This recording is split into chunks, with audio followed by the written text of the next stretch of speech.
And the big philosophical problem is, what does it mean if we discover that our universe must have had a beginning? Supposing we in fact conclude from our theories there must have been a beginning to the universe.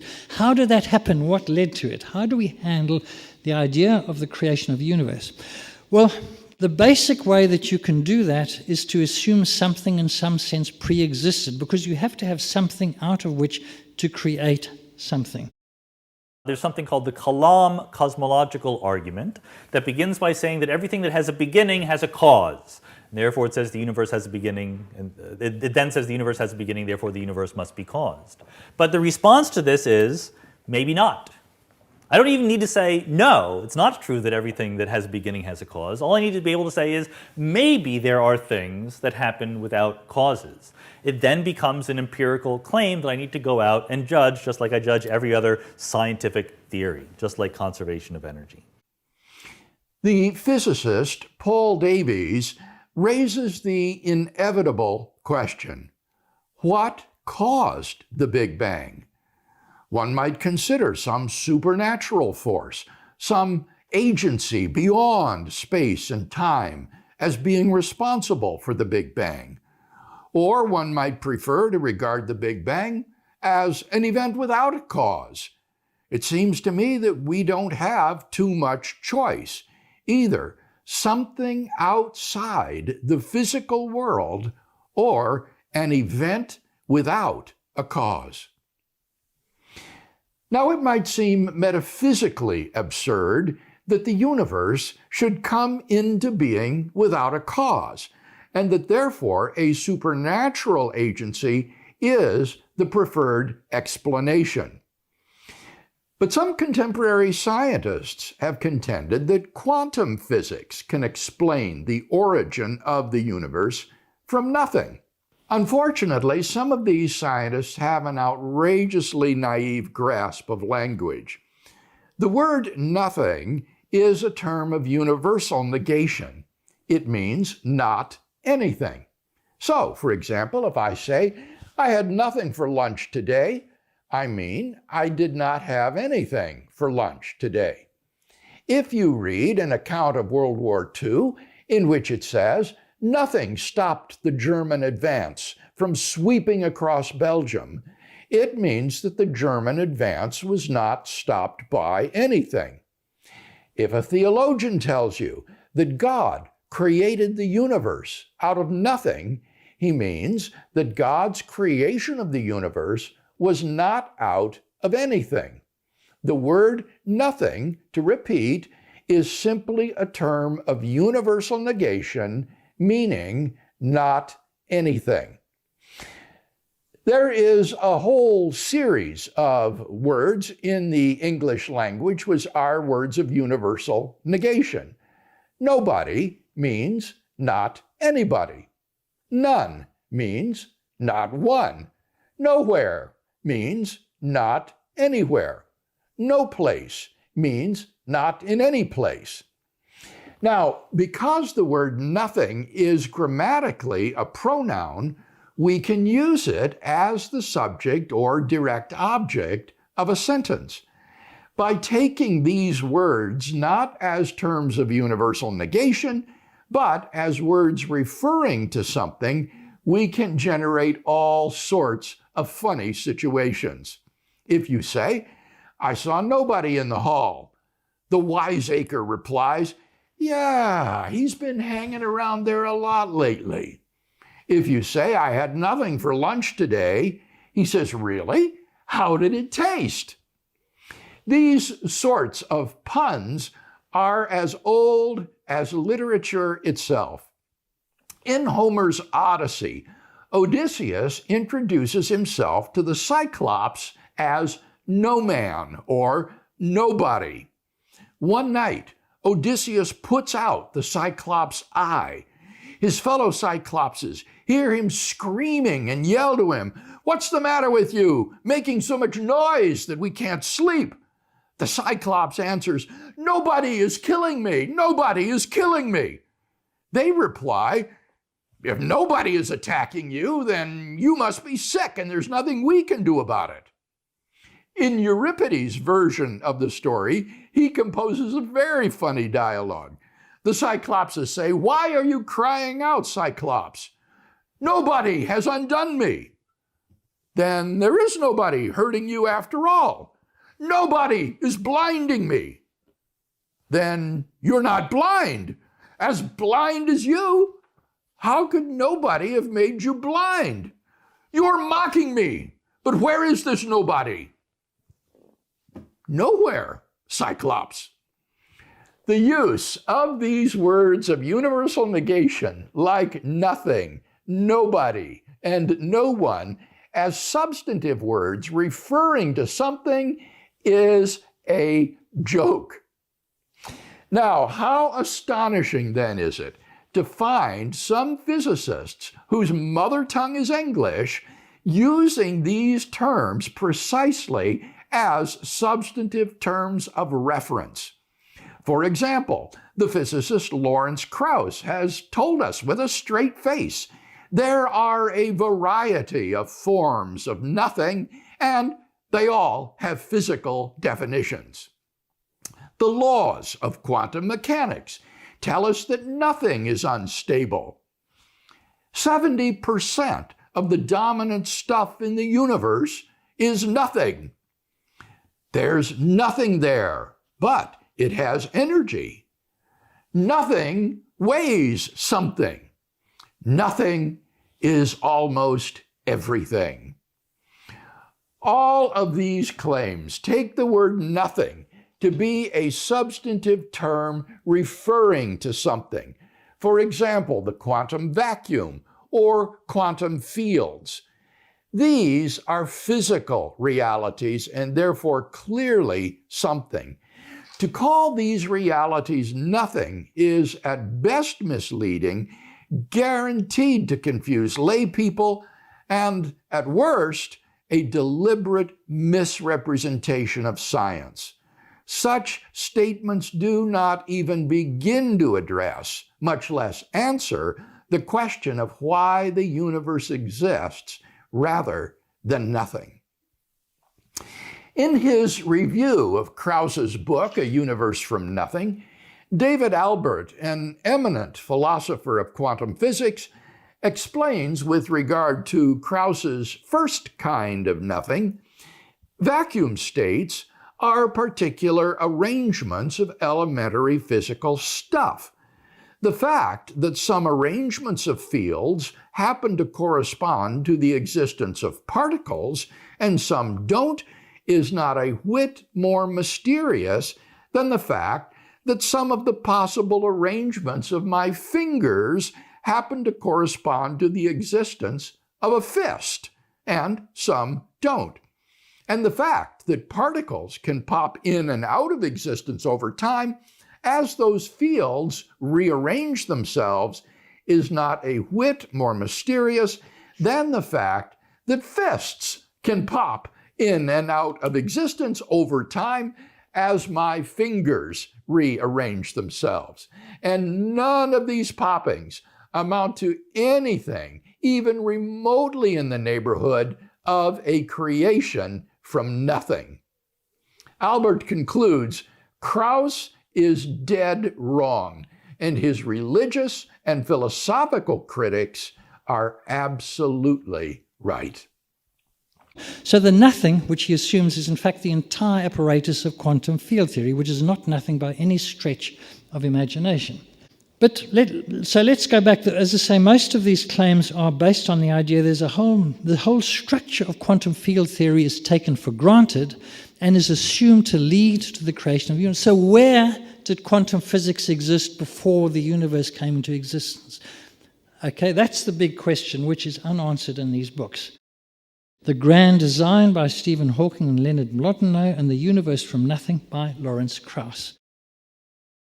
It is speculative physics at that time, and what Krauss and Hawking are presenting to you is speculative physics. It is not tested physics, it's not well-established physics. Okay?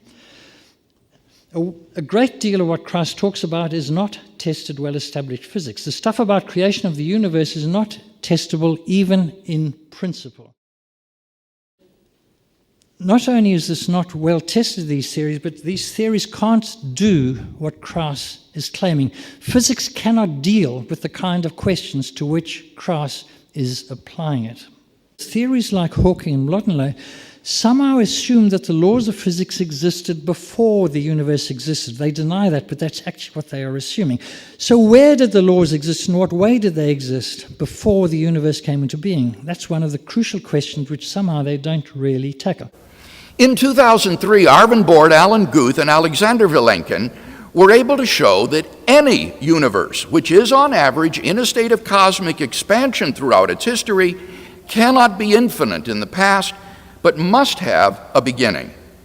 In 2012, Vilenkin showed that cosmogonic models, which do not fall under this condition, including Professor Carroll's own model, fail on other grounds to avert the beginning of the universe. Vilenkin concluded none of these scenarios can actually be past eternal. All the evidence we have says that the universe had a beginning.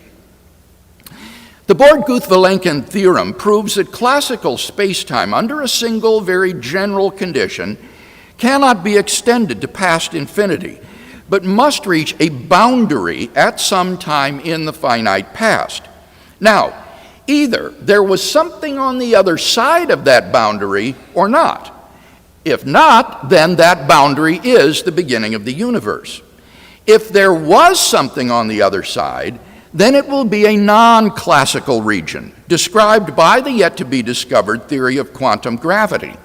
In that case, Vilenkin says, it will be the beginning of the universe.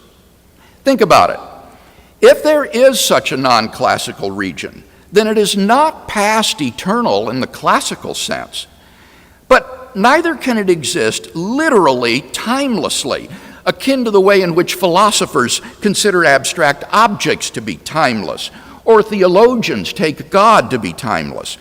For this region is in a state of constant flux, which, given the indiscernibility of identicals, is sufficient for time.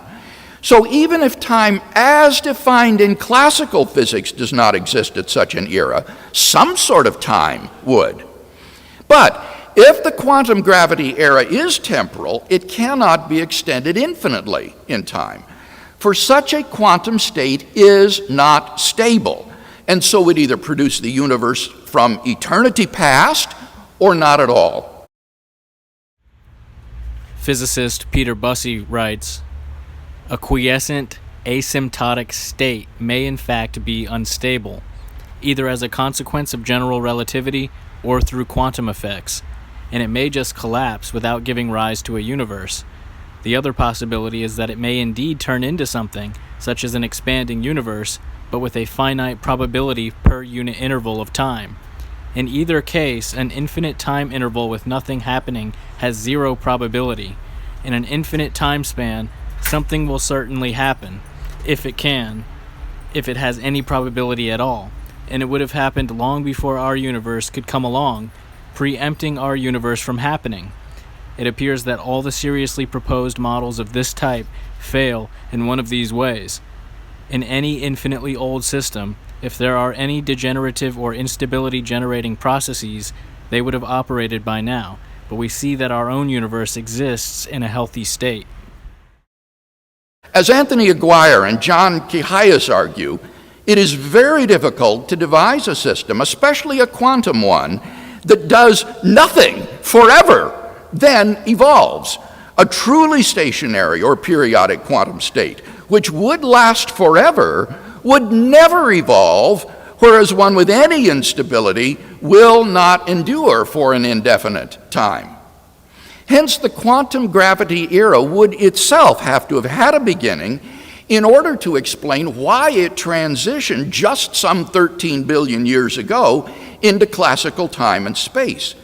Hence, whether at the boundary or at the quantum gravity regime, the universe probably began to exist. Skeptics might hope that quantum cosmology might serve to avert the implications of the second law of thermodynamics. But now, a new singularity theorem formulated by Aaron Wall seems to close the door on that possibility. Wall shows that given the validity of the generalized second law of thermodynamics in quantum cosmology, the universe must have begun to exist, unless, as in Professor Carroll's model, one postulates a reversal of the arrow of time at some point in the past, which, he rightly observes, involves a thermodynamic beginning in time, which would seem to raise the same sorts of philosophical questions that any other sort of beginning in time would. Wall reports that his results require only certain basic concepts so that it is reasonable to believe that the results will hold in a complete theory of quantum gravity. Thus, we have good evidence, both from the expansion of the universe and from the second law of thermodynamics, that the universe is not past eternal, but had a temporal beginning. Physicist Erica Carlson writes, Krauss's idea does not propose an explanation for the beginning of the universe so much as push the problem further back in time and raise the question, what is the cause of the pre-existing quantum vacuum state?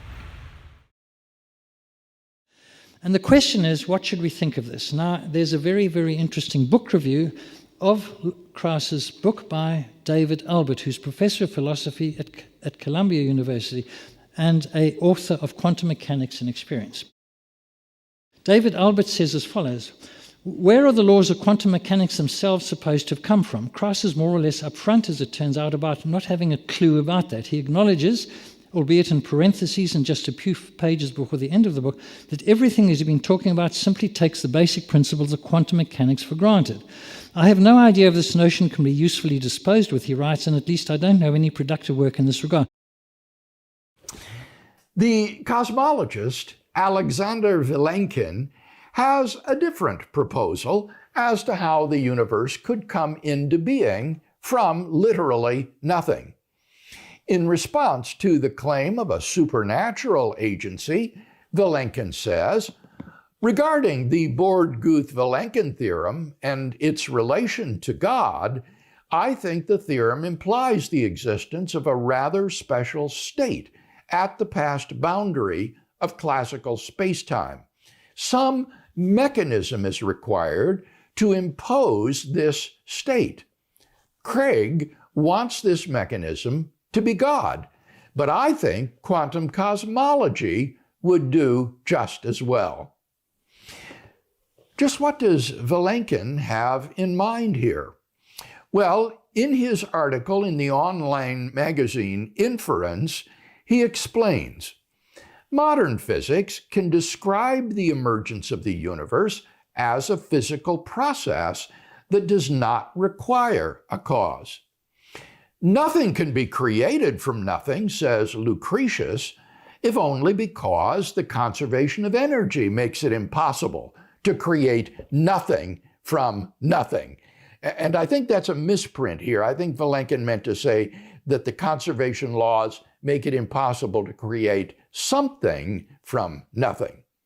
He goes on to say there is a loophole in this reasoning. The energy of the gravitational field is negative. It is conceivable that this negative energy could compensate for the positive energy of matter, making the total energy of the cosmos equal to zero. In fact, this is precisely what happens in a closed universe in which space closes on itself like the surface of a sphere. It follows from the laws of general relativity that the total energy of such a universe is necessarily equal to zero. If all the conserved numbers of a closed universe are equal to zero, then there is nothing to prevent such a universe from being spontaneously created out of nothing. And according to quantum mechanics, any process which is not strictly forbidden by the conservation laws will happen with some probability. What causes the universe to pop out of nothing? No cause is needed. Now, I think this is a terrible argument.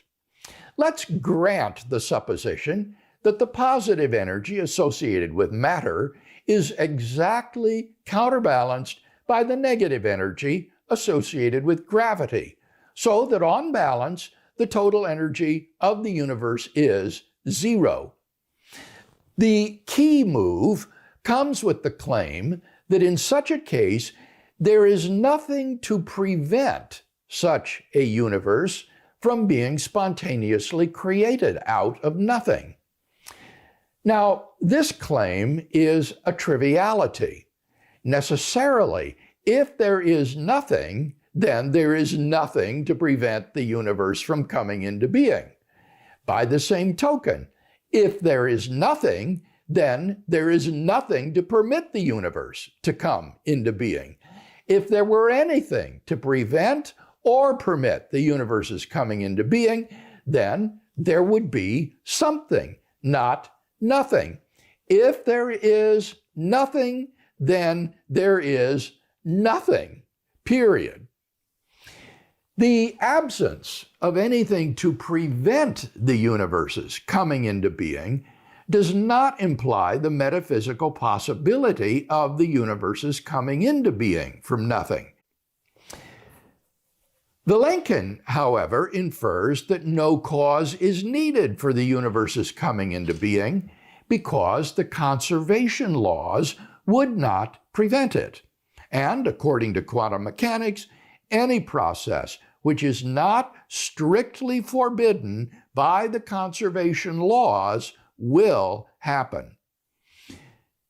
The argument assumes that if there were nothing, then both the conservation laws and the laws of quantum physics would still hold.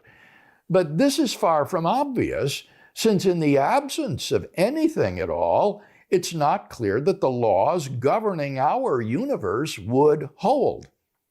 In any case, why think that given the laws of quantum mechanics, anything not strictly forbidden by the conservation laws will happen?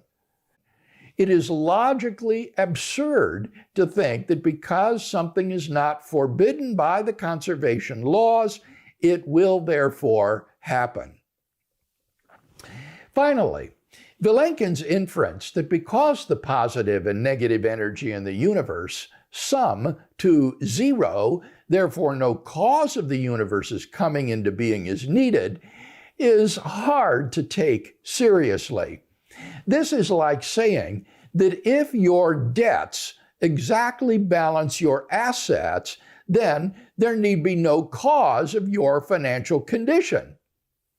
Vilenkin would, I hope, not agree with Peter Atkins that because the positive and negative energy of the universe sum to zero, therefore nothing exists now.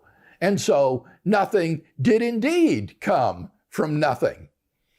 For as Descartes taught us, I at least undoubtedly exist, and so something exists.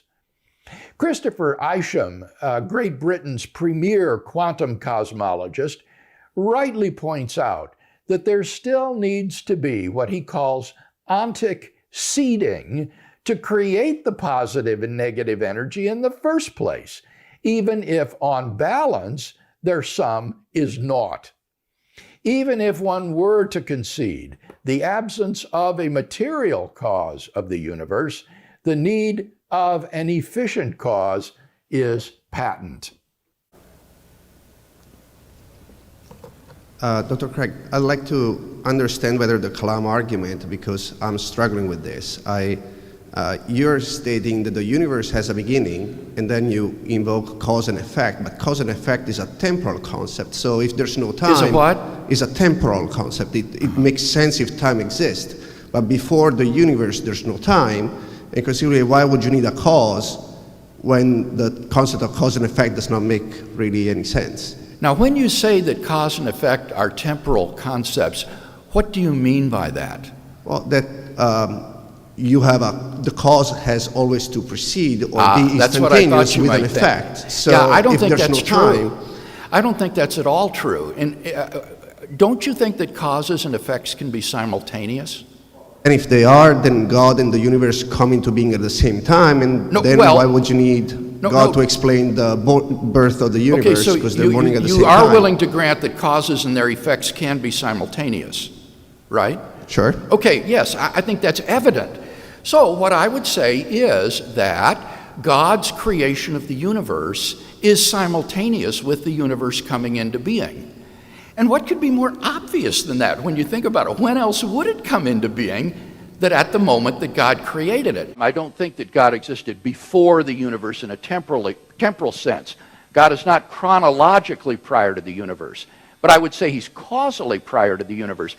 And I frankly just don't understand why people think that causality is a temporal relationship.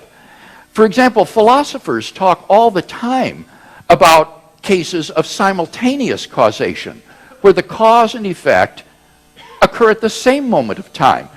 Immanuel Kant gave the example of a heavy ball resting on a pillow, causing a depression in the pillow. Now, the ball and the pillow could have existed from eternity past, so that the ball was always on the pillow. But clearly, the depression in the pillow is caused by the heavy balls resting on it. The roundness of the ball is not caused by the depression in the cushion. So it's simply not true that the cause has to exist temporally prior to the effect. They can be simultaneous with each other. Now, if that's true, that they can be coincident in that way, then why couldn't you have something that is timeless and related to its effect timelessly? For example, God could be thinking of the number 1, and therefore the number 1 would exist and would be caused by God. God could maintain mathematical objects in existence by timelessly thinking them. So I just don't see any argument for thinking that cause and effect is a temporal relationship. So I don't think causes do need to precede their effects temporally. They can be simultaneous with them. And in the case of creation, I would say the universe comes into being at t equals 0, and that is the same moment at which God causes the universe to come into being. And it seems to me that that is a coherent and plausible account of God's relationship to time. If you're interested in reading more about this very mind-expanding subject, look at my book called Time and Eternity, which is a discussion of God's relationship to time. If the universe really appeared without a cause, you would have no reason not to expect to see other universes appearing spontaneously, inside and outside of our universe. There would be no thing there to constrain what can appear and when it can appear. We should have died from a universe spontaneously appearing in our city by now. The reason we don't see these things is because it is not possible for things to spontaneously appear without causes. Whatever caused the universe has constrained its creative actions and not caused other universes to appear on top of us. Physicist Paul Davies makes the same point. He writes, "Either the cosmic origin is a natural event, or it is a supernatural event. By the latter, I mean that it has no complete explanation from within science alone. But with what justification can we declare it to be a natural event if it has happened only once? A natural event is one that can happen in conformity with the laws of nature with a probability greater than 0, which is a careful way of saying that if a universe can pop into existence from nothing, thanks to the laws of physics, it can do so again and again. As the Canadian philosopher John Leslie has pointed out, it would be exceedingly odd if the physical processes behind the creation event bore the label, 'This mechanism operated only once.'" Nothingness has no properties, no potentialities. It's not anything. And so it seems to me inconceivable metaphysically to think the universe could come into being from nothing. Secondly, if the universe could come into being from nothing, then why is it that only universes can pop into being out of nothing? Why not bicycles and Beethoven and root beer? What makes nothingness so discriminatory? If universes could pop into being out of nothing, then anything and everything should pop into being out of nothing. Since it doesn't, that suggests that things that come into being have causes. And finally, all the empirical evidence we have supports the truth of the causal principle. When Dr. Carroll says, oh, but the universe is different than our experience, this is really committing what Alexander Proust calls the taxi cab fallacy. That is to say, you go with the causal principle until you reach your desired goal, and then you think you can just dismiss it like a hack because you don't want there to be a cause of your entity, the universe. But if the universe came into existence, if the universe is not eternal, then surely it would need to have a cause. And in fact, to deny this is unscientific because the whole project of contemporary cosmogony is to try to find what is the cause of the universe. So on his principle, it would be a science stopper and would destroy his very field of expertise. Physicist Luke Barnes writes, "If something could come out of nothing at the beginning of the universe, then something could come out of nothing now. If polar bears need no necessary or sufficient conditions to spontaneously appear out of nothing, then the conditions in this room right now fit the bill perfectly. Further, there is no reason why the probability of such an appearance should not be 1. Remember, nothing is given. There is literally no possible reason for polar bears to fail to appear in this room right now.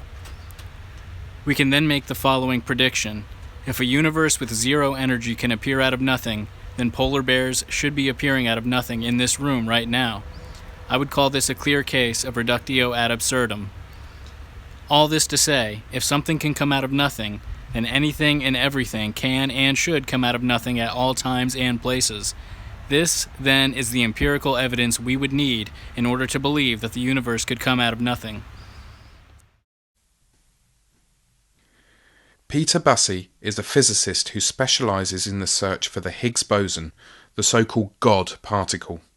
If we believe in causes, and if the universe of time stops, then it's very natural to have the idea of a cause. Something must have given rise to all of this. Believing that something can pop into existence without a cause is more of a stretch than believing in magic. At least with magic, you've got a hat and a magician. Being cannot come from non-being. Out of nothing, nothing comes. So if something comes into being, there must be a cause which brought it into being. What this argument will get you to is an uncaused, eternal first cause that never came into being. The key premise here will be to demonstrate that the universe began to exist, because if the universe began to exist, then it follows logically that the universe has a cause. So what caused the universe? Atheist Daniel Dennett says, the universe caused itself. But this is incoherent, because in order to cause itself to come into existence, the universe would have to exist before it existed.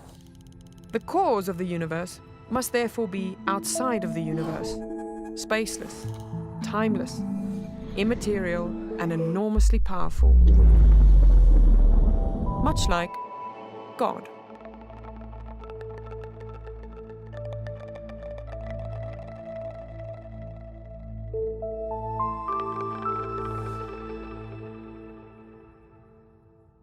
If you have a Big Bang, then something has to have caused all that. And to say that God is the ultimate cause of these things is a perfectly natural thing to say. Given the metaphysical impossibility of the universe's coming into being from nothing, belief in a supernatural creator is eminently reasonable. At the very least, we can say confidently that the person who believes in the doctrine of creatio ex nihilo will not find himself contradicted by the empirical evidence of contemporary cosmology, but on the contrary, fully in line with it.